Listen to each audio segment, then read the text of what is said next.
अच्छा जी, सवाल ये है ਤੁਹਾਡੇ क्या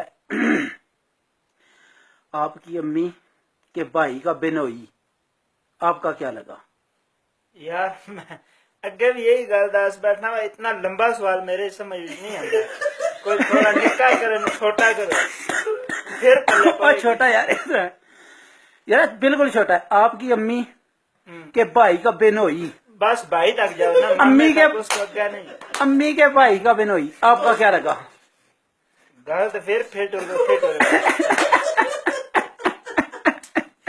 गल तो उत्थे ही है फिर गल होई है उत्थे ही है गल कोई छोटी तो नहीं ना, गल फिर भी वड्डी हो जाती है। फिर भी वो मामे तो अगे तुसी समझाओ जी, तुसी बस सिर्फ मामे तक गल रखो बस। मामे तो अगे चाहो, मामे तो अगे मन को नहीं पता। निक्का 8-9 साल मुल्तान काटा ते मन इतनी मालूमात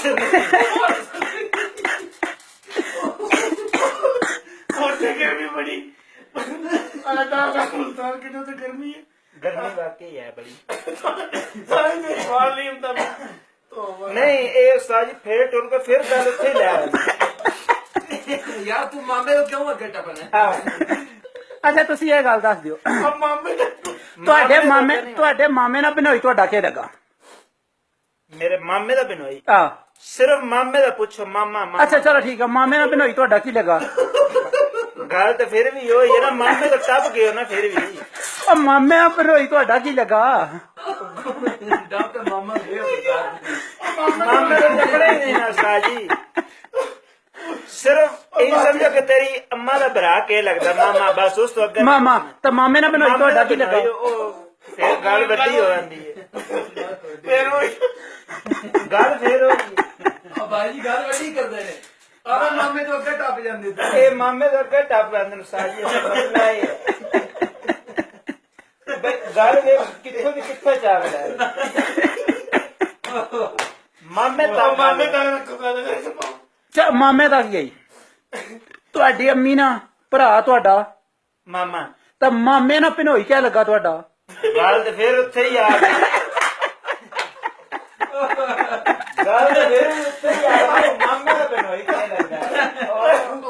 मामे तो टपड़ा नहीं उस्ताद जी। ਤਾਂ ਮਾਮੇ ਤੋਂ ਨਹੀਂ ਟੱਪਣਾ ਤਾਂ ਫਿਰ ਸਵਾਲ ਇਹਦਾ ਜਵਾਬ ਕਿੱਥੋਂ ਆਉਣਾ ਹੈ? ओ, बस मन मामे तक पता पूछ लो। अम्मा तेरी दा भरा के लगदा, मामा बस तो भरा के लगदा, चाचा बस ये मामे तक रखो बात। असल अगली जिंदगी जेड़ी है मैं मुल्तान का